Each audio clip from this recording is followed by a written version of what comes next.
नमस्ते नमस्कार प्यारे बच्चों, कैसे हैं आप सभी। आशा करती हूँ बहुत ही बेहतरीन होंगे आप सभी, बहुत ज़बरदस्त होंगे और बहुत ही अच्छे से आपकी चल रही होगी अब पढ़ाई, क्योंकि अब आपने ठान लिया है कि दिल्ली पुलिस में हमें लेना है सिलेक्शन।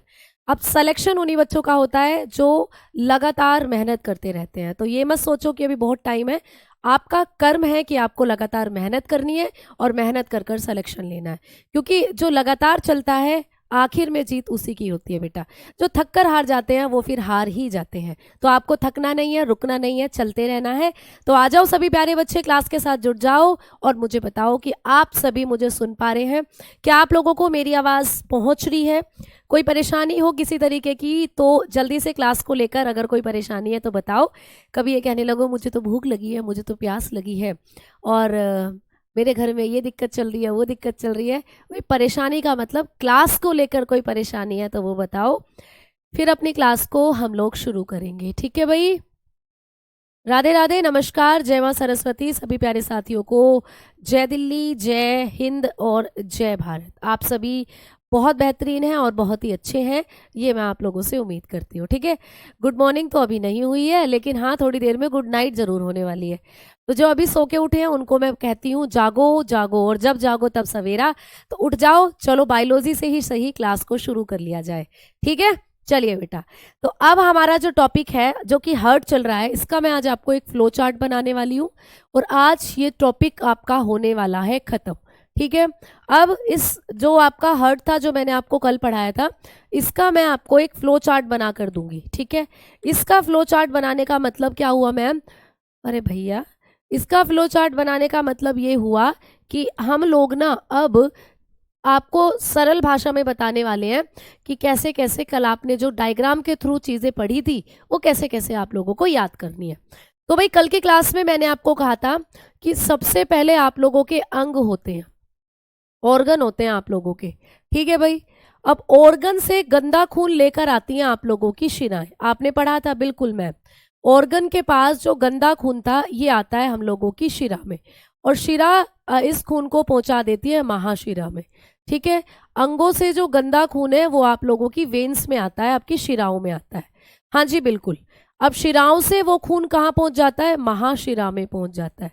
महाशिरा मैंने आपको बताई थी, दो होती हैं, वेना कावा होती है।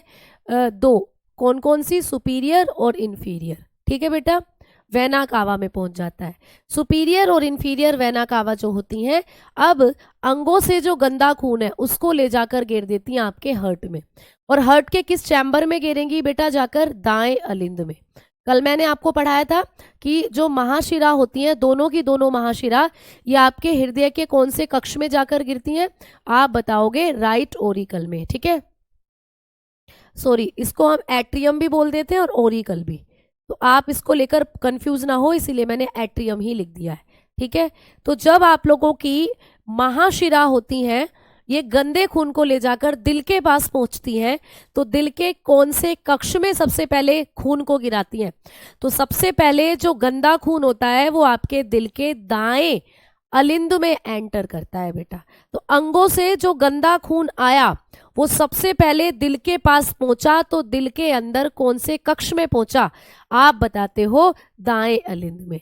तो आपके अंगों के पास जो गंदा खून है उसको कलेक्ट करा शिराओं ने, शिराओं ने वो गंदा खून दे दिया महाशिराओं को, महाशिराओं ने उस गंदे खून को डाला दिल में, और दिल के किस कक्ष में डाला?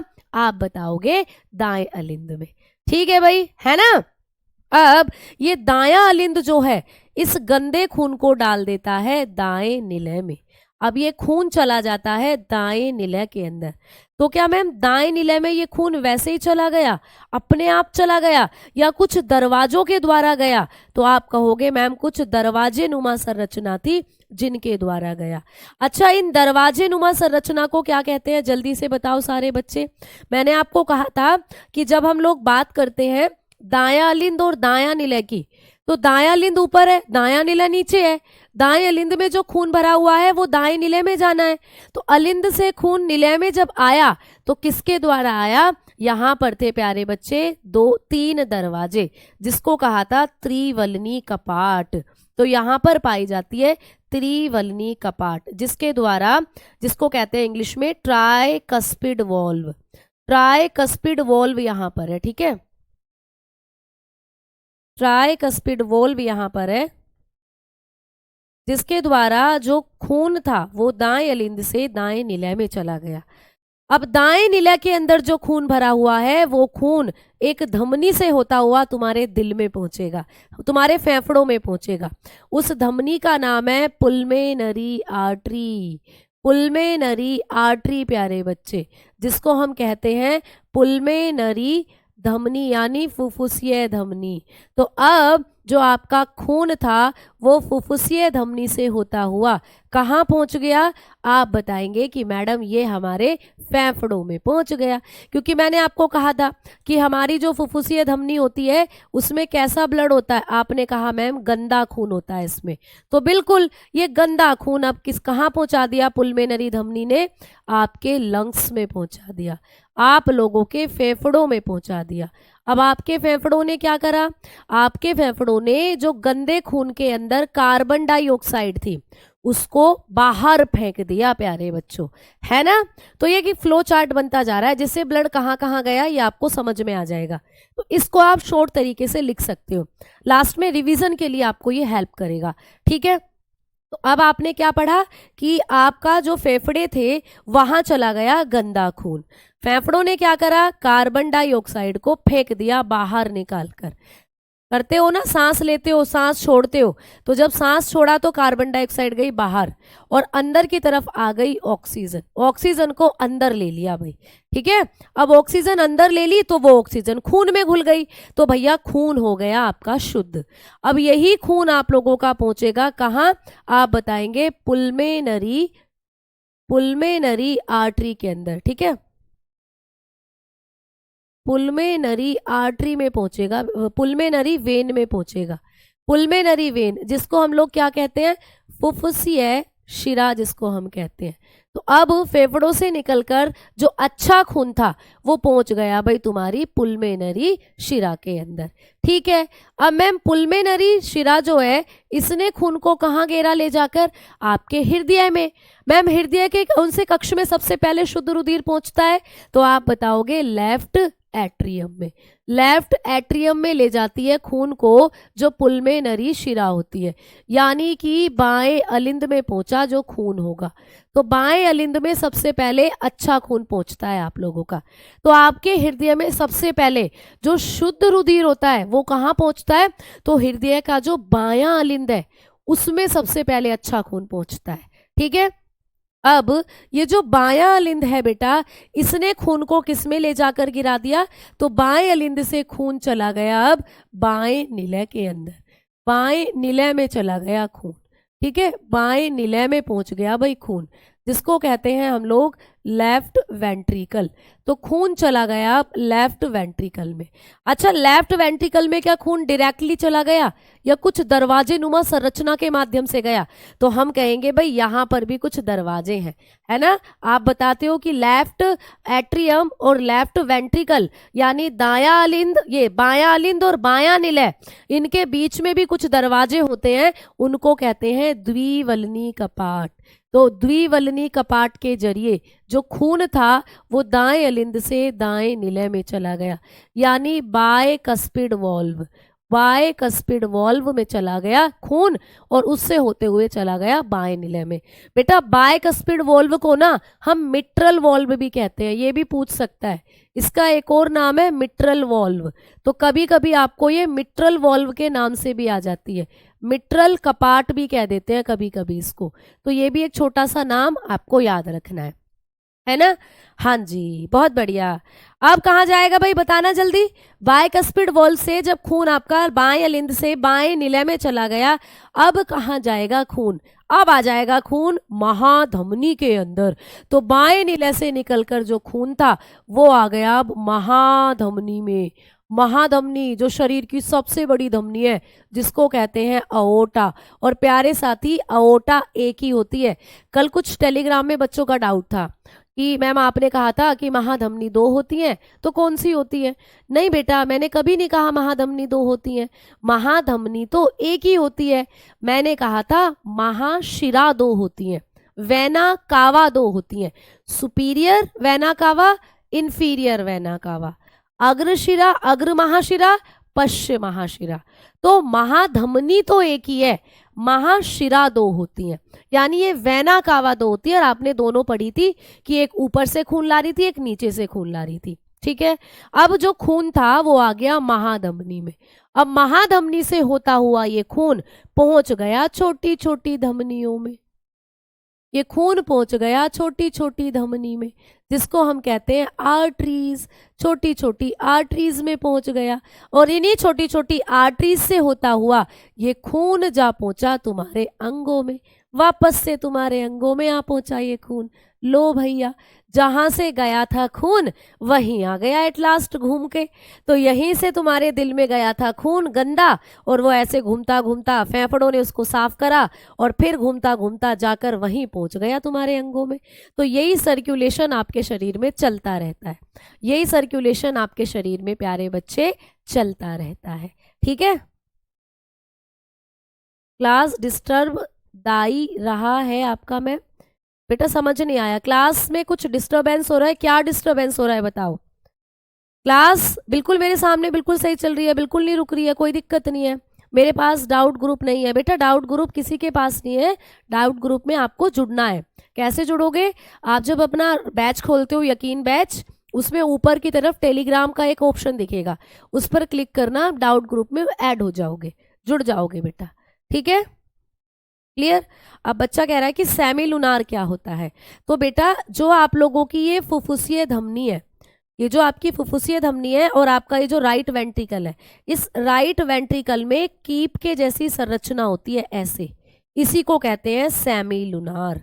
तो आपका ये जो राइट वेंट्रिकल होता है, इसी में पाई जाती है सेमी लूनार, जिसको कहते हैं अर्धचंदाकार कपाट, ठीक है, अर्धचंदाकार कपाट। मैम ये क्या काम करती है? तो ये ना खून को पुलमेनरी धमनी में ले जाकर घेरती है, खून इधर उधर ना जाए, सीधा इस धमनी के अंदर जाए, तो ये काम होता है इसका सेमी लूनार का, ठीक है। चलो, तो ये चार्ट भी आप लोगों का कंप्लीट हुआ, आपने ये सारी चीजें पढ़ ली हैं, अब आप लोगों को सारी चीजें समझ में आ गई होंगी, ठीक है। चलिए अब बात करते हैं, अब मैं आपको पढ़ाने वाली हूँ हृदय की धमनी के बारे में। हेडिंग डालेंगे हार्ट बीट, हेडिंग डालेंगे प्यारे बच्चे हार्ट बीट्स, यानी हृदय धमनी, ठीक है। हमारा जो हृदय है उसकी साउंड कैसी होती है, हृदय की आवाज कैसी होती है, ठीक है। तो हृदय जो होता है इसकी ध्वनि कैसी होती है। अरे भैया रुक जाओ, हमें कैच करने दो। हृदय की जो ध्वनि होती है वो कैसी होती है, ये आपको पढ़ना है, ठीक है। अच्छा, आपका जो हर्ट होता है ये कैसे धड़कता है? कई बार तुमने गाने सुने होंगे, धक धक करने लगा रे मेरा जियारा डरने लगा। ये गाने तुम्हें ना क्या करते हैं, भ्रमित करते हैं। भाई धक धक, पेपर में क्वेश्चन आ जाए कि हमारे दिल की धड़कन की आवाज कैसी होती है, तो तुम धक धक पर ही लगा कर आ जाओगे, क्योंकि तुमने माधुरी दीक्षित का गाना सुना है, धक धक करने लगा, है ना। या भैया बहुत से गाने तुमने सुने होंगे, दिल का धड़कना हाय हाय, है ना भैया। तो दिल जो है जब वो धड़कता है तो धक धक नहीं करता, दिल की धड़कन की जो आवाज होती है, ठीक है, आवाज दो हमको हम खो गए, कब नींद से जागे कब सो गए। तो ऐसा तो तुम्हारे साथ पढ़ते पढ़ते होता होगा, तुम्हें पता ही नहीं चलता कब तुम्हें नींद आ गई और कब तुम उठकर पढ़ने लगे। तो प्यारे बच्चे आवाज कैसी होती है दिल की धड़कन की, आप बताओगे लब एंड डब। तो कभी भी पेपर में क्वेश्चन आता है कि हमारे दिल की धड़कन की आवाज कैसी होती है, आप बताओगे लब डब होती है, ठीक है, लब डब साउंड होती है हमारे दिल की। अब हमने आगे बात करी कि मैम हमारा जो दिल होता है ये प्रति मिनट कितना धड़कता है, ठीक है। तो अब आपको पेपर में क्वेश्चन आएगा कि प्रति मिनट जो हमारा दिल होता है, ठीक है, प्रति मिनट हृदय धड़कन कितनी होती है, ये आपको पेपर में पूछेगा। तो प्रति मिनट जो हृदय की धड़कन होती है, ठीक है, हार्ट बीट आपको पूछेगा, हार्ट बीट पर मिनट। तो पर मिनट जो हमारी हार्ट बीट होती है प्यारे बच्चे, वो कौन कितनी होती है, ये आपको याद रखना है। सबसे पहले आपको पूछ लेता है कि एक भ्रूण जो होता है, एक भ्रूण यानी ऐसा बच्चा जो अभी अपनी माता के पेट में है, फीटस, मम्मी अल्ट्रासाउंड कराती है ना, जब तुम अपनी मम्मी के पेट में थे तो तब तो जमाने और थे भाई, हम हमारे टाइम पर जमाने और थे। लेकिन आजकल क्या होता है, अल्ट्रासाउंड होता है, अल्ट्रासाउंड में हृदय की धड़कन आती है, तो डॉक्टर जो है किसी भी भ्रूण, यानी ऐसा बच्चा जो मम्मी के पेट में बैठा है उसके भी दिल की धड़कन सुन लेते हैं डॉक्टर। तो भ्रूण जो होता है फीटस, इसके दिल की धड़कन कितनी होती है आप लोग बताकर चलते हो, 160 से 200 बार प्रति मिनट। ठीक है, तो एक भ्रूण का जो दिल होता है वो कितना धड़कता है आप लोग बताकर चलते हो, 160 से 200 बार प्रति मिनट धड़क सकता है एक छोटे बच्चे का जो दिल होता है, प्यारे बच्चे। ठीक है, क्लियर। आगे बात करी हमने दूसरा पॉइंट कि मैम एक न्यूबॉर्न जो होता है, एक ऐसा बच्चा जो नवजात है, मतलब जिसका जन्म हो चुका है, अभी 1-2 हफ्ते का बच्चा जो है न्यूबॉर्न, न्यूबॉर्न बेबी के जो दिल की धड़कन होती है वो कितनी होती है, तो एक नवजात शिशु के दिल की धड़कन होती है 100 से 120 बार प्रति मिनट। ठीक है, समझ में आई बात, तो आप लोग ऐसे बताकर चल सकते हो। अच्छा मैम आगे पूछ ले हम लोगों को कि जो एडल्ट होते हैं, ठीक है, एडल्ट जैसे अब हम लोग हैं, एडल्ट वयस्क जो होते हैं, तो वयस्क जो है इनके दिल की धड़कन कितनी होती है, तो वयस्कों के दिल की धड़कन आप लोगों को पता है, ये पेपर में क्वेश्चन भी आता है, 72 से 74 बार प्रति मिनट होती है। तो हम लोगों का जो दिल होता है वो 1 मिनट में कितनी बार धड़कता है, 72 से 74 बार धड़कता है। ठीक है, समझ में आई बात। अच्छा आपको पूछ ले, जब हम जिम जाते हैं, जब हम जिम जाते हैं प्यारे बच्चे, तो जिम जाने पर हमारा जो दिल होता है उसकी धड़कन कितनी हो जाती है, तो आप लोग बताओगे 80 से 90 बार प्रति मिनट। तो 80 से 90 बार प्रति मिनट हमारा दिल धड़कता है जब हम जिम करते हैं, क्योंकि ज़्यादा एक्सरसाइज कर रहे हैं, दिल ज़्यादा धड़क रहा है। लेकिन एक और क्वेश्चन आता है कि जो एथलीट होते हैं प्यारे बच्चे, एथलीट जैसे नीरज चोपड़ा है, एथलीट जो होते हैं इनके दिल की धड़कन 1 मिनट में कितनी बार इनका दिल है जो धड़कता है, तो एथलीट्स का दिल जो होता है वो 60 से 62 बार प्रति मिनट धड़कता है बेटा, 60 से 62 बार प्रति मिनट। मैम ये तो बहुत कम है, हाँ जी, इसीलिए पेपर में आता है आप लोगों को, है ना। तो एथलीट्स के दिल की धड़कन जो होती है वो कम होती है प्यारे बच्चे, क्यों, क्योंकि उनका जो शरीर है वो अपने आप को इस तरीके से ढाल लेता है कि इनकी हार्ट बीट हमेशा किसी नॉर्मल पर्सन से कम होती है। ठीक है, तो इसीलिए आपको पेपर में बनता है, तो याद रखना 60 से 62 बार प्रति मिनट इनके दिल की धड़कन होती है जो एथलीट्स होते हैं। ठीक है, क्लियर। चलो आओ आगे बात करते हैं। अब आप लोगों को यहाँ पर यह भी पूछा जा सकता है कि जब हम लोग दिल की धड़कन की बात करते हैं तो सबसे ज्यादा दिल की धड़कन किसकी होती है, तो आप लोग बताओगे। एक पॉइंट मैं यहाँ पर डब्बा बनाकर ऊपर लिख रही हूँ, ठीक है, बॉक्स बनाकर मैं यहाँ पर लिख रही हूँ, सर्वाधिक दिल की धड़कन किसकी होती है, सर्वाधिक हृदय धड़कन किसकी होती है बेटा, ऐसा कौन सा जानवर है जिसका दिल सबसे ज्यादा धड़कता है। ठीक है, तो मोस्ट हार्ट बीट किस में देखने को मिलती है, तो जब हम बात करते हैं कि सबसे ज्यादा हार्ट बीट जो है वो किसकी है, तो आप बताते हो छुछुंदर। ठीक है, छुछुंदर जिसको आप बोलते हो, गाना तुमने सुना होगा, छुछुंदर के सर पे ना भाए चमेली, छुछुंदर के सर पे सबसे छोटी धमनी कौन सी होती है बेटा, एट्रियोल होती है सबसे छोटी धमनी, अभी लिखवा दूंगी, पहले इधर देखो। तो जो छुछुंदर होता है, छुछुंदर, ठीक है, जो छुछुंदर होगा जिसको कहते हैं मेल रैट, इसके दिल की धड़कन सबसे ज्यादा होती है, इसका दिल 1 मिनट में 600 बार प्रति मिनट धड़कता है, 1 मिनट में 600 बार धड़कता है इसका दिल। ठीक है, और सबसे कम पूछ ले आप लोगों को तो आप लोग बताएंगे सबसे कम जो दिल की धड़कन होती है, सबसे कम, यहाँ स्पेस बना रही हूं मैं, चलो इधर लिख लेते हैं कि सबसे कम दिल की धड़कन जो होती है वो किसकी होती है, सबसे कम जो दिल की धड़कन होती है, less heart beat per minute, जो लेस हार्ट बीट होती है वो होती है ब्लू व्हेल की प्यारे बच्चों, किसकी होती है आप लोग बताकर चलोगे, ब्लू व्हेल की होती है। ठीक है, क्लियर, तो आप लोग बताएंगे ब्लू व्हेल, ब्लू व्हेल, ठीक है, नीली व्हेल जिसको कहते हैं, तो व्हेल मछली होती है वो बहुत बड़ी होती है, उसके दिल की धड़कन सबसे कम होती है, लगभग ऐसा मानकर चलो 12 बार प्रति मिनट, लगभग 12 बार प्रति मिनट। ठीक है, तो 1 मिनट में लगभग 12 बार उसका दिल धड़कता है। छोटी मारुति छोटी मारुति कार जितना तो ब्लू व्हेल का दिल होता है।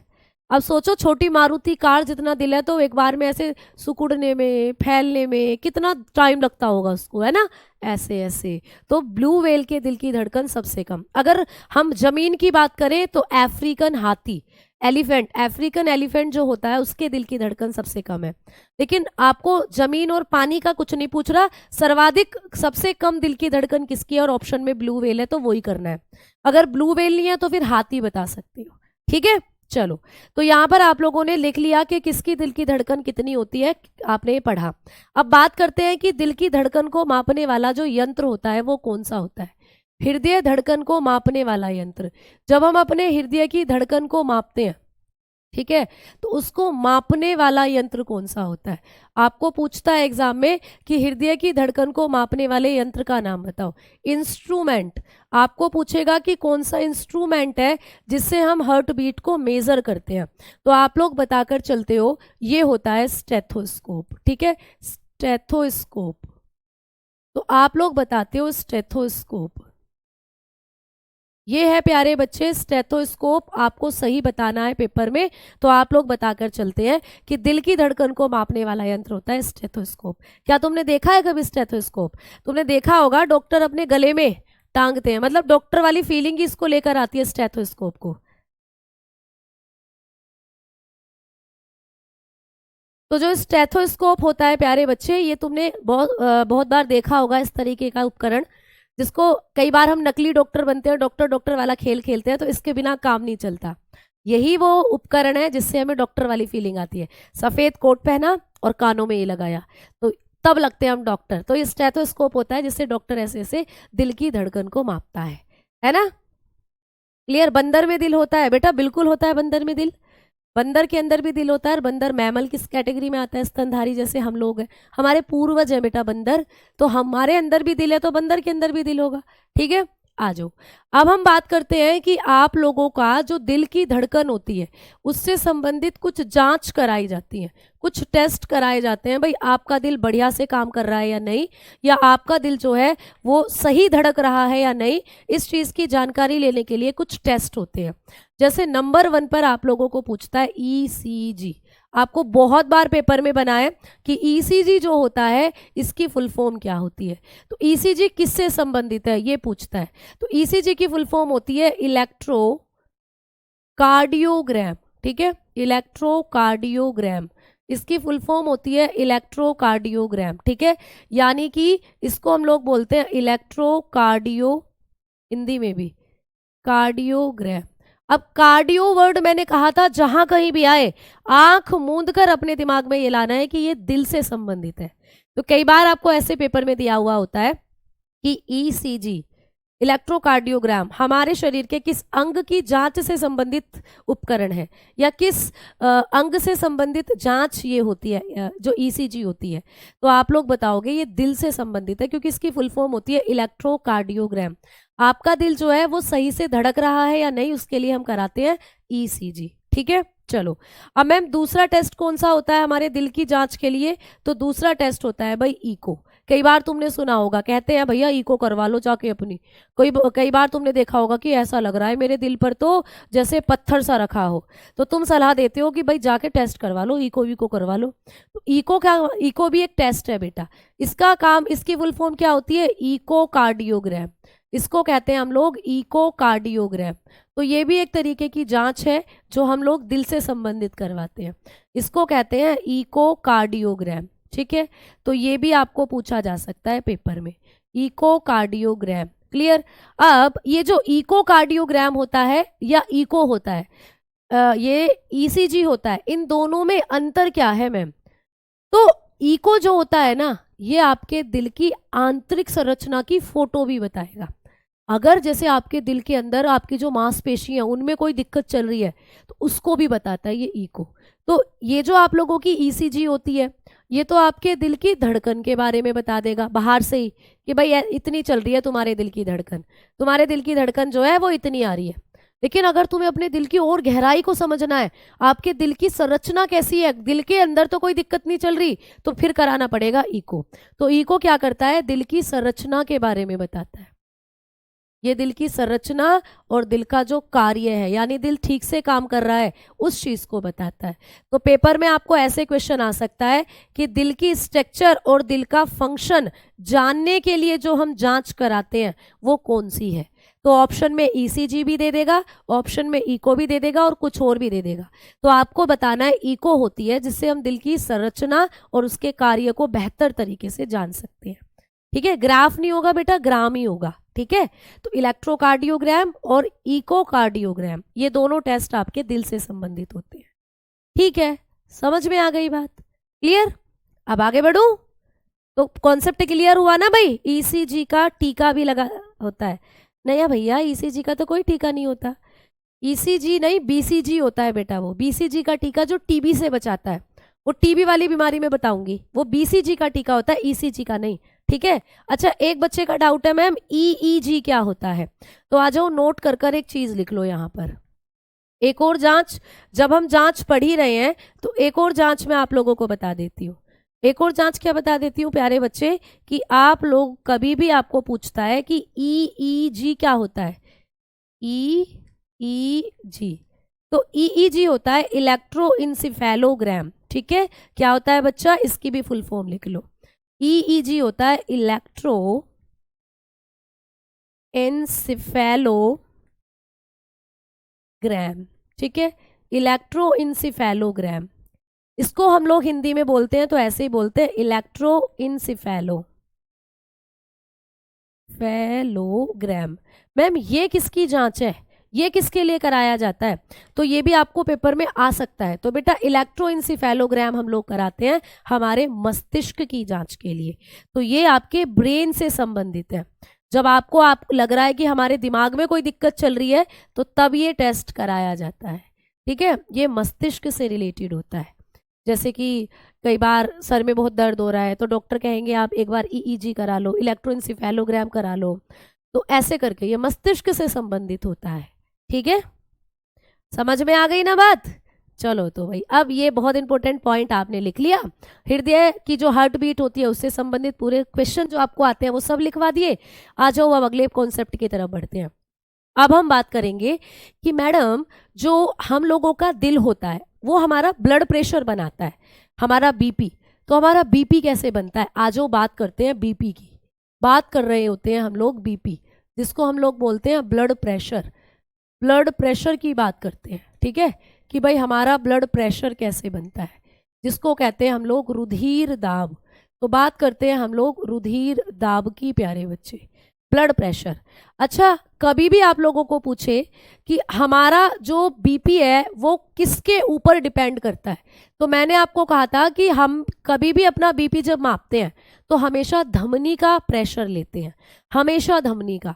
कौन सी धमनी का, ब्रोंकियल धमनी। डेमो में बताया था ना कि यहाँ होती है हमारी ब्रोंकियल धमनी, यहीं पे बांधते हैं वो पट्टा। स्फेग्मोमोनोमीटर बताया था आपको, क्वेश्चन भी बना था पिछली बार आपको पेपर में कि रुधिर ये ब्लड प्रेशर को मापने वाला यंत्र, अभी लिखवाऊंगी भी। ठीक है, तो यहाँ पर हमारे एक धमनी होती है ब्रोंकियल धमनी, वही धमनी बताती है हमारा बीपी। ठीक है, लेकिन मैम ये धमनी भी तो दिल की वजह से ही काम कर रही है ना, तो दिल से क्या रिलेशन होता है हमारे बीपी का? क्योंकि कई बार कहते हैं बीपी हाई हो गया उसको तो अटैक आ गया, बीपी लो हो गया उसको तो अटैक आ गया। मतलब कहीं ना कहीं दिल है जो बीपी को कंट्रोल कर रहा है। तो ये सही बात है बिल्कुल। अगर हम बीपी की बात करते हैं तो आपका जो हार्ट होता है प्यारे बच्चे, आपका जो हृदय होता है, ये ही आपका बीपी बना रहा है। मैम कैसे बना रहा है, तो आपका जो दिल है ना ये दो अवस्थाओं में रहता है, ये दो स्टेज में रहता है आपका दिल। कौन कौन सी दो अवस्थाएं हैं हमारे दिल की?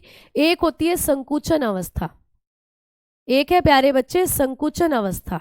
आपका जो दिल है ये रहता है संकुचन अवस्था में, जिसको कहते हैं हम लोग सिस्टोल स्टेज, सिस्टोल। ठीक है, सिस्टोल स्टेज। और दूसरी अवस्था जो आपके दिल की होती है ये होती है प्रसार अवस्था। प्रसार का मतलब फैल जाना, डायस्टोल।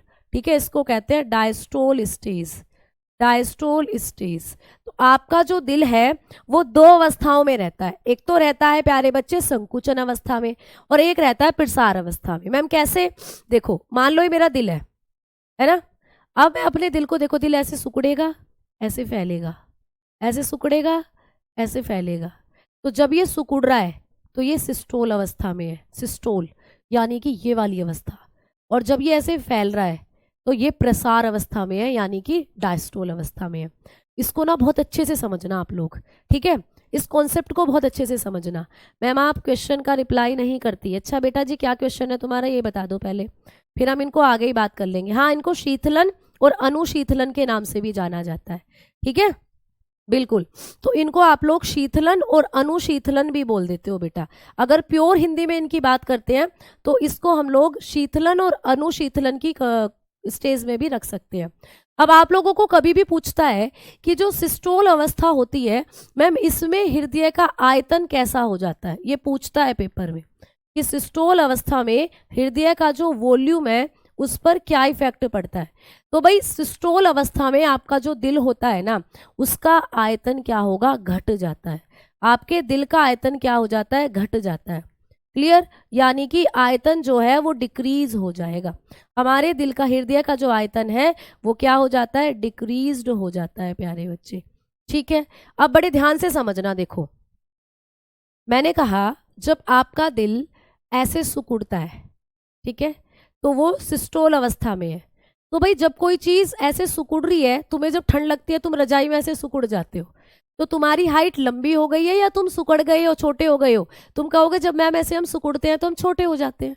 तो दैट्स मीन वैसे ही आपका जो दिल है, जब वो ऐसे संकुचित हो रहा है, जब वो ऐसे सिकुड़ रहा है, उसका अनुशीतलन हो रहा है, शीतलन हो रहा है प्यारे बच्चे, उसका वो सिकुड़ रहा है, सिस्टोल अवस्था में है, तो उसका आयतन घटेगा या बढ़ेगा, ये बताओ। आप कहोगे घटेगा। फिर वो ऐसे फैल रहा है बेटा, है ना, ऐसे फैल रहा है। फिर तुमने अपने, जब आप लेटे हुए बेड पे, तो आपने अपने पूरे पैर फैला दिए, तो आप आयतन बढ़ा रहे हो या घटा रहे हो। तो आप कहोगे मैम जब ऐसे दिल हमारा फैल गया है तो दैट्स मीन उसका आयतन बढ़ गया है। तो ये छोटा सा कॉन्सेप्ट है, रटने की जरूरत ही नहीं है, समझ के करना है चीजों को। डायस्टोल अवस्था जिसको कहते हैं प्रसार अवस्था, प्रसार मतलब फैल जाना। तो यहाँ पर जो हृदय का आयतन होता है उसके बारे में आपको पूछा जाएगा। तो यहाँ पर आप लोग बताकर चलोगे कि जो आयतन है, किसका आयतन प्यारे बच्चे, हृदय का आयतन। यहाँ पर आपको पूछेगा कि हृदय का जो आयतन है, वॉल्यूम है, वो घटेगा या बढ़ेगा। तो आप कहोगे मैम हृदय फैल रहा है, तो दैट्स मीन यहाँ पर जो आयतन होगा वो बढ़ेगा। जो आयतन होगा वो क्या होगा, इंक्रीज हो जाएगा। इंक्रीज्ड हो जाता है जो वॉल्यूम होता है हार्ट का। कॉन्सेप्ट दिमाग में आ गया, क्लियर हो गया, रटने की तो जरूरत नहीं है। अब ये आपको एक पॉइंट बनेगा कि सिस्टोल अवस्था में हृदय का आयतन कैसा हो जाता है, तो आप बताओगे सिस्टोल अवस्था में हृदय का आयतन घट जाता है क्योंकि हृदय ऐसे सिकुड़ रहा है, और डायस्टोल अवस्था में हृदय का आयतन बढ़ जाता है क्योंकि हृदय ऐसे फैल रहा है। क्लियर। अब दूसरा पॉइंट यहां से बनेगा कि जो सिस्टोल अवस्था होती है ये हमारा कैसा बीपी बनाती है, ये हमारा कैसा बीपी बनाती है, उच्च रक्तचाप बनाती है या निम्न रक्तचाप बनाती है, हाई प्रेशर बनाएगी या लो ब्लड प्रेशर बनाएगी। तो आप कहेंगे कि सिस्टोल अवस्था हमेशा हमारा हाई ब्लड प्रेशर बनाता है। कैसे, देखो तुम्हारे पास एक पोलोथीन है, उसमें तुमने पानी भर लिया और पोलोथीन को ऐसे कस के बांध दिया। अब उस पोलोथीन में पानी भरा हुआ है, कोई आया, उसने उस पोलोथीन में पिन चुबा दी।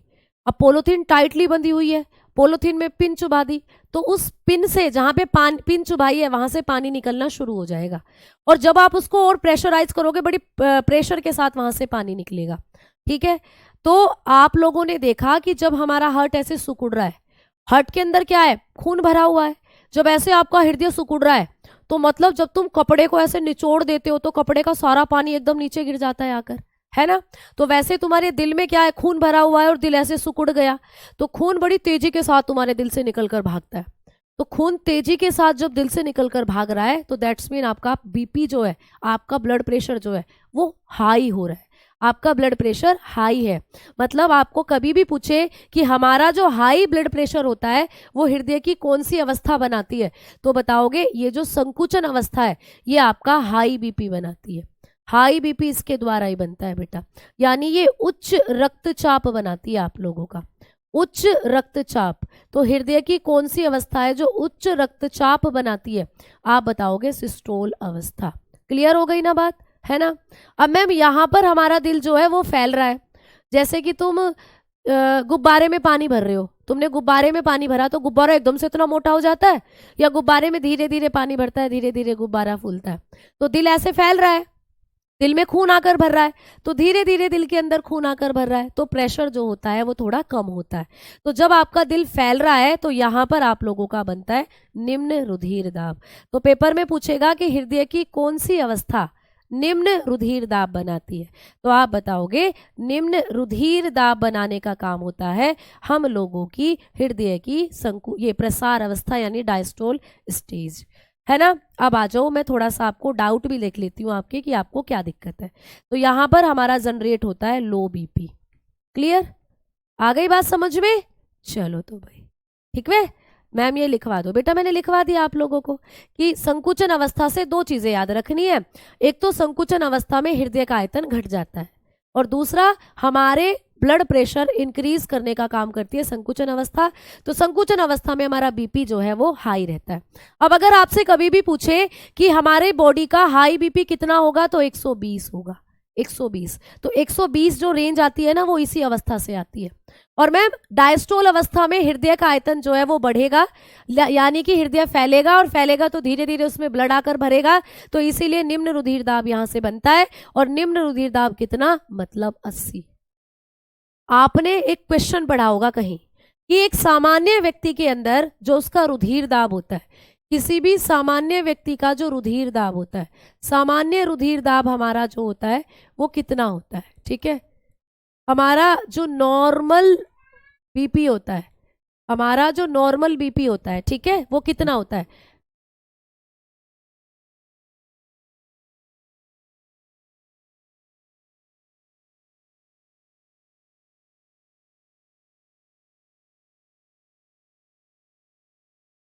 सामान्य रुधिर दाब कितना होता है, तो आप लोगों ने कई बार पढ़ा होगा बेटा कि हमारा जो सामान्य रुधिर दाब होता है वो 120 से 80 mmHg होता है, ठीक है। ये होता है हमारा सामान्य रुधिर दाब। तो जब कभी भी आप लोगों को ये सामान्य रुधिर दाब की वैल्यू बनती है, तो मैम ये जो 120 आया ये कहाँ से आया, तो ये आता है आपकी सिस्टोल स्टेज से, सिस्टोल स्टेज से आता है ये, यानी यही बनता है संकुचन अवस्था के द्वारा। यानी जब आपका हृदय संकुचित होगा तो 120 बीपी बनेगा। ये 80 कहाँ से आया, तो ये आता है आपकी डायस्टोल स्टेज से, ठीक है, डायस्टोल स्टेज, यानी कि ये आता है हृदय की प्रसार अवस्था के द्वारा। तो बात समझ में आई? बस यही पॉइंट आपको पूछा जाता है कि जब हमारा बीपी 120 से 80 mmHg होता है, तो 120 जो रेंज है ये हृदय की कौन सी परिस्थिति को दर्शाती है, तो बताओगे संकुचन अवस्था को। और 80 जो रेंज है ये दर्शाती है प्रसार अवस्था को। तो इन दोनों अवस्थाओं की बदौलत हमारा जो बीपी है वो 120 से 80 mmHg होता है नॉर्मल। अब इससे ज्यादा जब आपका बीपी जा रहा हो, तो भैया फिर दिल में दिक्कत है, या तो दिल अच्छे से सिकुड़ नहीं पा रहा, या दिल अच्छे से फैल नहीं पा रहा, या दिल अच्छे से सिकुड़ नहीं रहा, या अच्छे से फैल नहीं रहा। तो तब आती है बीपी में दिक्कत, या तो बीपी लो हो जाता है बहुत ज्यादा, या बीपी हाई हो जाता है बहुत ज्यादा, ठीक है। चलो बताओ, अब बताओ आपको कोई दिक्कत। हाँ, 100 जीडी में 150 से 200 बताई थी, तो प्यारे बच्चे आप लोगों को ये यूनिट जो है इनमें 10 से 15 का आपको अंतर देखने को मिलता है। कहीं 160 से 200 लिखा मिलता है, कहीं 150 से 200 आपको लिखा मिलता है। तो ये नंबर आप लोगों को घटते बढ़ते मिलते रहते हैं हर बुक के अंदर, तो वो कोई इशू नहीं है, वो आपको ऑप्शन से समझ में आ जाएगा कि कौन सा ऑप्शन हमें सही करना है। नेफ्रॉन प्यारे बच्चे आप इस चैप्टर में नहीं पढ़ते हो, नेफ्रॉन जो है वो आप लोगों को दिमाग वाले चैप्टर में पढ़ाऊंगी, ब्रेन वाले चैप्टर में, ठीक है।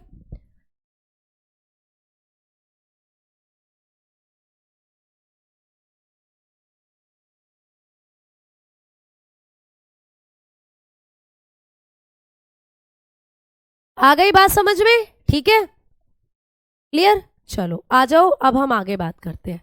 अब आप लोगों से पूछा जाएगा पेपर में कि दिल की धड़कन या ये हमारा जो सामान्य बीपी है, रुधिर दाब को मापने वाला यंत्र कौन सा होता है, ठीक है। तो हम रुधिर दाब किससे मापते हैं ये आपको पूछेगा, रुधिर रुधिर दाब को मापने वाला यंत्र, ठीक है, ये आपको पूछा जाएगा। तो रुधिर दाब को मापने वाला यंत्र यानी कि इंस्ट्रूमेंट कौन सा है, तो कौन सा इंस्ट्रूमेंट है जिससे हम अपना बीपी मेजर करते हैं, ये आपको पूछेगा। तो आप लोग बताओगे स्फेग्मोमोनोमीटर, ठीक है, स्फेग्मोमोनोमीटर,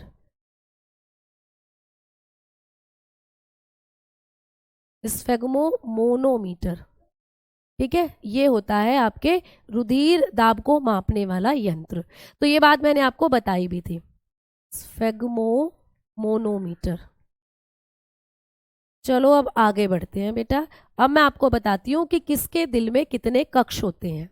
लास्ट पॉइंट जो आपको यहां से पूछा जाता है, ठीक है। टेंशन में बीपी लो कैसे हो जाता है बेटा? टेंशन में बीपी लो नहीं होता कभी भी। टेंशन में हमारी बॉडी के अंदर कार्टिसोल नाम का एंजाइम हार्मोन निकलता है।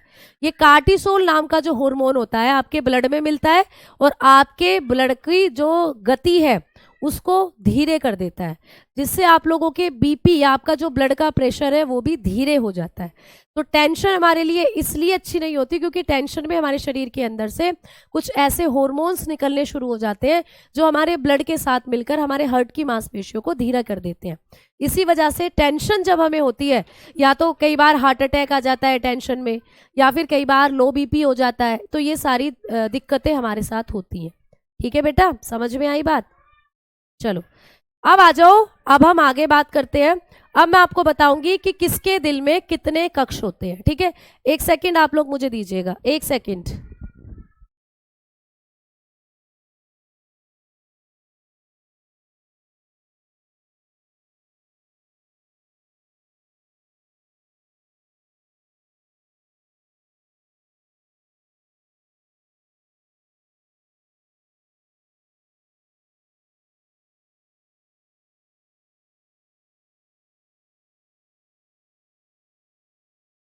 हाँ भाई आ जाओ जल्दी से, आप लोगों को आवाज अब पहुंच रही है ठीक से?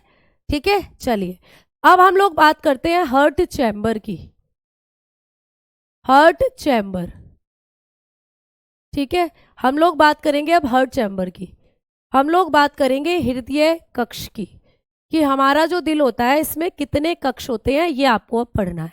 ठीक है बेटा, तो अब हम लोग बात करेंगे कि किसके हृदय में कितने कक्ष होते हैं।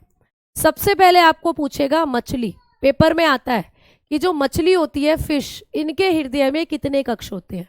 तो जब हम मछली के हृदय की बात करते हैं तो मछली के हृदय में पाए जाते हैं 2 कक्ष। ठीक है, यानी कि 2 चैम्बर्स इसके हार्ट में होते हैं, जो मछली होती है इनके हृदय में। फिर आपको पूछा जाएगा कि जो उभयचर होते हैं प्यारे बच्चे, उभयचर या मछली का कुछ अपवाद भी बता देती हूँ। साथ में आप लोगों को कई बार पेपर में क्वेश्चन आ जाता है कि वेल वगैरह जो होती हैं, ठीक है, एक्सेप्शन आपको पूछ लेता है कि जो वेल होती है, जैसे आप समझते हो कि वेल भी मछली है, जबकि वेल मछली नहीं है, ये स्तनधारी की कैटेगरी में आती है वेल। ठीक है, तो वेल हो गई, और प्यारे बच्चे डॉल्फिन हो गई, डॉल्फिन। ठीक है, वेल और डॉल्फिन जो होती है, वेल और डॉल्फिन जो होती है, इनके दिल में कितने कक्ष होते हैं ये आपको पूछ लेता है। तो आप लोग बताकर चलते हो कि वेल और डॉल्फिन का जो दिल होता है ये 4 कक्षों में बटा होता है। कितने कक्षों में बटा होता है भाई? 4 कक्षों में, 4 चैम्बर्स में बटा होता है। आप लोग बताएंगे 4 चैम्बर में बटा हुआ होता है। क्लियर प्यारे बच्चा? ये भी आपको पेपर में आता है। तो मछली पूछे केवल तो बताना 2 कक्षों में बटा होता है, लेकिन जब आप लोगों को वेल या डॉल्फिन पूछता है तो आप बताओगे 4 कक्षों में बटा होता है। ठीक है, आ जाओ। फिर दूसरे नंबर पर आपको पूछता है कि उभयचर जो होते हैं, उभयचर उभयचर होते हैं एम्फीबियन। एम्फीबियन, एम्फीबियन बोले तो आप लोग, जैसे आपने मेंढक के बारे में सुना होगा, ठीक है, मैं नीचे लिख देती हूँ एम्फीबियन में कौन आता है, मेंढक वगैरह आते हैं बेटा, फ्रॉग। तो इनके दिल में कितने कक्ष होते हैं आपको पूछता है। तो मेंढक वगैरह जो होते हैं इनके दिल में पाए जाते हैं 3 कक्ष, इनके हृदय में होते हैं 3 चैम्बर। तो इनका जो दिल होता है वो 3 चैम्बर्स में बटा हुआ होता है। क्लियर? अब आगे पूछ लेता है आपको कि सरीसृप जो होते हैं इनका जो दिल होता है वो कितने कक्षों में बटा होता है। सरीसृप जिसको कहते हैं हम लोग रेप्टाइल्स। रेप्टाइल्स बोले तो आप कभी भी आपको पूछता है कि सरीसृप की कैटेगरी में कौन आते हैं, तो बताओगे जैसे सांप होते हैं, ठीक है, स्नेक बोलते हैं जिसको आप लोग, और आपको पूछ ले छिपकली होती है प्यारे बच्चे, छिपकली, ठीक है, लिजर्ड होती है, लिजर्ड्स होती हैं। आप लोगों से पूछे कभी भी कछुआ होता है प्यारे बच्चे, तो ये आते हैं सरीसृप की कैटेगरी में। ठीक है, टॉर्टरॉइज होता है, ये आते हैं आप लोगों की सरीसृप की कैटेगरी में। अब ये जो सरीसृप की कैटेगरी में आते हैं तो सरीसृपों के दिल में भी कितने कक्ष होते हैं भाई? 3 कक्ष होते हैं। याद रखोगे कितने कक्ष होते हैं? 3 कक्ष, यानी कि 3 चैम्बर होते हैं इनके दिल में भी। क्लियर? समझ में आई भाई बातें आप लोगों को? हाँ जी, ये सब होते हैं आप लोगों को, सांप, छिपकली, कछुआ, कुछ भी पूछे तो बताना। 3 कक्ष होते हैं, 3 चैम्बर। अब यहां पर भी एक अपवाद पूछा जाता है, ठीक है? यहां पर भी एक अपवाद पूछा जाता है, यहां पर भी एक एक्सेप्शन आपको याद रखना है, मगरमच्छ। मगरमच्छ, ठीक है? जकाला, जंगल बुक में देखते हैं ना जकाला, तो मगरमच्छ के दिल में कितने कक्ष होते हैं आपको पूछता है। तो मगरमच्छ जो होता है प्यारे बच्चे, क्रोकोडाइल, तो क्रोकोडाइल का जो दिल है उसके दिल में होते हैं 4 कक्ष। ये स्पेशली पेपर में क्वेश्चन आता है कि जो क्रोकोडाइल होता है इसका दिल कितने कक्षों में बटा हुआ होता है। तो क्रोकोडाइल का जो दिल है इसमें 4 कक्ष होते हैं हमारी तरह, 2 अलिंद और 2 नीले। तो ये आपको पेपर में बहुत आता है पूछने के लिए। तो आप लोग बताकर चलते हो कि मगरमच्छ एक सरीसृप की कैटेगरी में आता है, बट एक सरीसृप होते हुए भी इसके पास जो दिल है उसमें कितने कक्ष होते हैं? 4 कक्ष होते हैं। ठीक है बेटा, समझ में आई बात?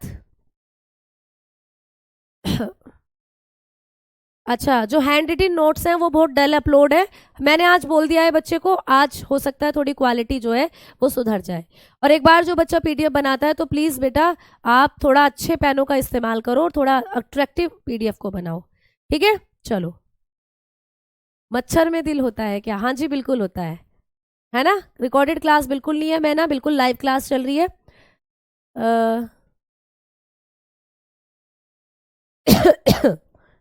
मैंने आप लोगों को पीवाईक्यू दिखाए थे प्यारे बच्चे, इससे रिलेटेड आपको पेपर में डेमो में मैंने क्वेश्चन दिए भी थे। यहाँ से आपको एक क्वेश्चन बना था पिछली बार इस चैप्टर से कि जो दिल के धड़कन, ये रुधिर दाब को मापने वाला जो यंत्र होता है वो क्या होता है? स्फेग्मोमोनोमीटर।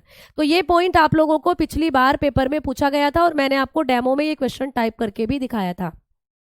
तो जो बच्चे डेमो क्लास के साथ जुड़े थे उनको बिल्कुल पता होगा कि ये पॉइंट जो है ये आपका पीवाईक्यू क्वेश्चन में पूछा गया है, ठीक है? ये पिछले साल जो पेपर हुआ था उसमें आपको क्वेश्चन आया है। बाकी ब्लड से रिलेटेड आपको यहाँ पे क्वेश्चन पूछे हैं कि मैंने आपको डेमो में पूछा था कि हमारी बॉडी के अंदर जो हीमोग्लोबिन है उसके लिए कौन सी धातु आवश्यक है, तो आपने कहा था आयरन यानी लोहा, मैंने आपको बताया था, ठीक है? चलो आओ अब हम आगे बात करते हैं। अब हम बात करेंगे कि मैम जो हम लोगों के और भी चीजें हैं जो यहाँ से पूछी जाती हैं, किसके दिल में कितने कक्ष होते हैं। तो आओ आगे बात करते हैं। 4th नंबर पर आपको पूछ लेगा कि जो पक्षी होते हैं बेटा, पक्षी यानी बर्ड्स जो होती हैं, बर्ड्स, इनके दिल में कितने कक्ष होते हैं। तो पक्षियों की जब हम लोग बात करते हैं तो पक्षियों के दिल में भी 4 कक्ष होते हैं, 4 चैम्बर इनके दिल के अंदर आपको देखने को मिलते हैं, ठीक है बेटा? समझ में आई बात? अब आपको पूछ ले 5वें नंबर पर कि जो कॉकरोच होता है, कॉकरोच बहुत आता है, कॉकरोच का भी क्वेश्चन कि कॉकरोच के दिल में, कॉकरोच के दिल में कितने चैम्बर होते हैं। तो आप बताओगे सबसे ज्यादा चैम्बर होते हैं कॉकरोच के दिल में, है ना? 13 चैम्बर होते हैं बेटा, 13 चैम्बर्स। तो कॉकरोच के दिल में जो होते हैं वो 13 चैम्बर्स होते हैं। क्लियर? तो कितने चैम्बर होते हैं? 13 कक्ष होते हैं। 6ठे नंबर पर आपको पूछ सकता है कि जो ऑक्टोपस होता है, ऑक्टोपस के बारे में तो तुमने सुना है, अष्टभुज जिसको हम लोग बोल देते हैं, अष्टपाद, ऑक्टोपस को कहते हैं अष्टपाद। तुमने देखा होगा पानी में रहता है, 8 भुजाएं होती हैं उसकी, इसको हम डेविल फिश भी कहते हैं ऑक्टोपस को। तो इसका जो दिल होता है उसमें कितने कक्ष होते हैं? तो बताओगे 3 कक्ष होते हैं, 3 कक्ष, 3 चैम्बर्स, ठीक है? तो ऐसे करके आपको चीजें हैं जो पेपर में पूछी जाती हैं, ठीक है? अब आप में से कुछ बच्चे पूछ रहे हैं कि मैम हमारे अंदर, तो बहुत बढ़िया, हम आते हैं स्तनधारी की कैटेगरी में, हम सब आते हैं स्तनधारी की कैटेगरी में, हम आते हैं मैमल्स की कैटेगरी में। तो जो मैमल्स होते हैं इनके दिल में कितने कक्ष होते हैं? आप लोग बताकर चलते हो 4। भाई आपका जो दिल है ना, आपका जो दिल है इसमें कितने कक्ष हैं? तो आप बताते हो 4 कक्ष। तो स्तनधारी चाहे कुत्ता, बिल्ली, गधा, घोड़ा, चूहा, बंदर, इन सब के दिल में 4 कक्ष होते हैं बेटा, ठीक है? समझ में आई बात? अब हम बात करें कि मैम जो केंचुआ होता है उसके बारे में कुछ बच्चों के आ रहे हैं डाउट कि मैम केंचुआ जो होता है इसके पास कितने दिल होते हैं। तो केंचुआ जो है प्यारे बच्चे जिसको कहते हो अर्थवॉर्म, अर्थवॉर्म जो होता है इसके पास चैम्बर तो नहीं होते, लेकिन इसके पास दिलों की संख्या पूछता है कि केंचुए के पास कितने दिल होते हैं। तो केंचुए के पास दिल की संख्या पूछता है आपको पेपर में। तो केंचुआ जो होता है इसके पास 1 नहीं, 2 नहीं, 3 नहीं, 4 नहीं, पूरे 5 से 8 दिल होते हैं। तो नंबर ऑफ हार्ट, आपके पास तो कितने दिल है? एक ही दिल है आप लोगों के पास, उसको भी कोई चुरा कर ले जाएगा तो कोई बात नहीं, तुम किसी और का चुरा लेना, है ना। है, ये तो आपको पता ही है कि दिल एक्सचेंज होते हैं हमारे, पता है क्या? ऐसा ही कुछ है क्या? भैया ऐसा कुछ नहीं है, दिल कहीं एक्सचेंज नहीं होते।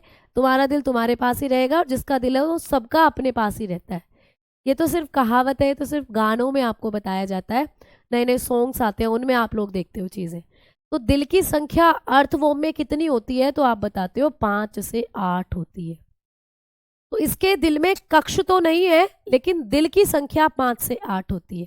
तो ये 5 से 8 कैचुवी को पटा सकता है, देखो जो कैचुआ होता है, ठीक है। मेंढक रह गया, मेंढक तो भैया ये बैठा है यहाँ पर, देखो ये बैठा मेंढक। फ्रॉग, 3 कक्ष होते हैं मेंढक के दिल में, 3 कक्ष होते हैं प्यारे बच्चे, ठीक है, क्लियर। तो इतनी चीजें आप लोगों को पेपर में पढ़नी थी, है ना। चलिए तो अब हम लोग पढ़ते हैं आगे। अब आप लोगों का ये जो चैप्टर था, इससे जो जो प्रश्न आपको पेपर में पूछे जाते हैं वो हमने सारे ऑलमोस्ट कवर कर लिए हैं। तो ये सारी चीज़ें अब आप लोगों ने पढ़ ली हैं। अब एक लास्ट पॉइंट मैं आपको बताने वाली हूँ।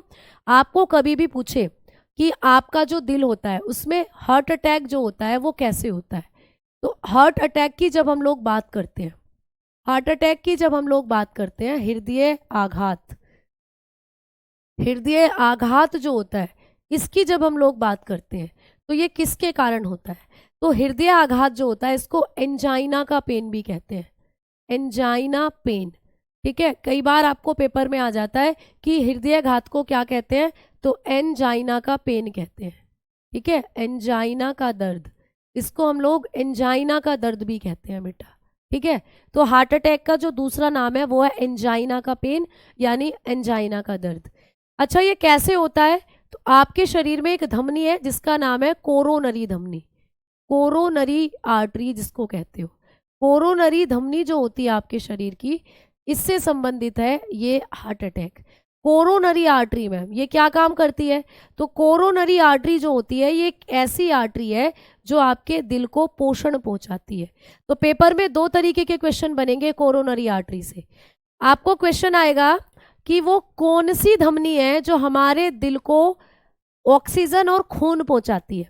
भाई एक बात सुनो, तुम आपके घर में शादी ब्याह है, अब शादी ब्याह में हलवाई लगते हैं, हलवाई खाना बनाते हैं, तो क्या बेचारा हलवाई खुद खाना नहीं खाता क्या? या वो शादी में खाना ही बनाता रहता है, वो पूरी जिंदगी में खाना ही बनाएगा, खुद नहीं खाएगा क्या? हलवाई का काम है खाना बनाना, तो वो खुद भी तो खाना खाता है। वैसे ही दिल का काम है रुधिर को पंप करना, तो क्या उसको खुद को रुधिर नहीं चाहिए? भाई आपकी बॉडी के जितने भी ऑर्गन है सबको खून चाहिए, दिल भी तो बेचारा एक ऑर्गन है, उसको भी तो काम करने के लिए पेट्रोल की जरूरत है, फ्यूल की जरूरत है, पेट्रोल तो बेसिकली नहीं, फ्यूल ईंधन की जरूरत है। तो उस तक जो ऑक्सीजन पहुंचा रहा है, उस तक जो खून पहुंचा रहा है, वो कौन सी धमनी है ये पूछा जा सकता है। तो कोरोनरी धमनी ये क्या काम करती है? ये कोरोनरी धमनी जो है हृदय को पोषण पहुंचाती है बेटा, हृदय को पोषण और ऑक्सीजन, ठीक है। तो इसका काम होता है हृदय को पोषण और ऑक्सीजन पहुंचाना। तो आपको पेपर में क्वेश्चन आता है कि कौन सी धमनी है जो हृदय को पोषण और ऑक्सीजन सप्लाई करती है, आप बताओगे कोरोनरी धमनी। तो इसका काम होता है ट्रांसफर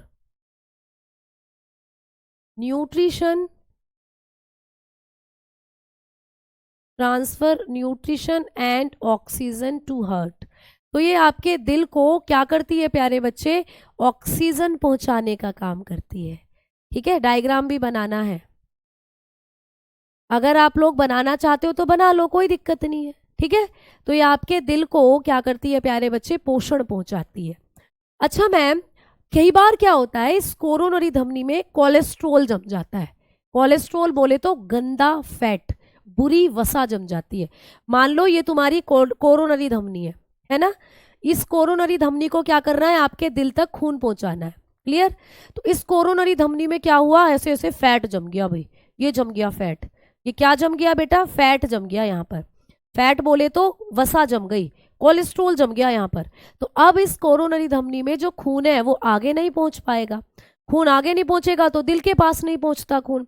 दिल बेचारा कहता रहता है ब्लड लाओ, ऑक्सीजन लाओ, तभी तो मैं पंपिंग करूंगा, भैया मेरे लिए भी ऑक्सीजन लाओ। ये चिल्लाता रह जाता है और ऑक्सीजन, ये जो ब्लड है ये यहाँ तक पहुंच नहीं पाता। तो होता क्या है, दिल में बेचारे में दिल की मांसपेशियां काम करना बंद कर देती हैं, उसी को कहते हैं हार्ट अटैक। तो दिल बेचारा थक जाता है और कहता है ऑक्सीजन ही नहीं आ रही, अब कैसे करूं। तो दिल एकदम कमजोर पड़ जाता है, मांसपेशियां काम करना बंद कर देती हैं, इसी को कहते हैं हार्ट अटैक। तो कोरोनरी धमनी में जब वसा जम जाती है, इसी के कारण आता है हार्ट अटैक। ठीक है, समझ में आ गई बात, बोलो जल्दी से। क्लियर। तो आप लोगों को ये चीजें हैं जो पढ़नी होती हैं अपने पेपर के अंदर।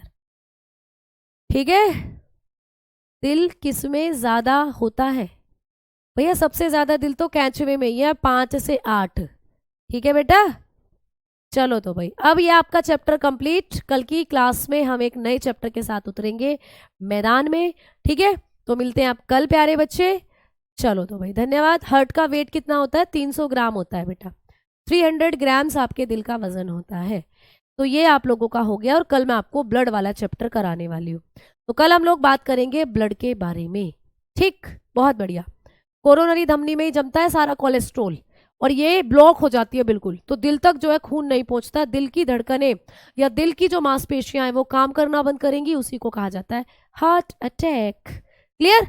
चलो अब हम आगे बात करते हैं, अब चलेंगे कल की क्लास में। तब तक के लिए धन्यवाद, नमस्कार, जय हिंद, जय भारत। बेटा चुड़ैल में कोई दिल नहीं होता, ठीक है। चलिए।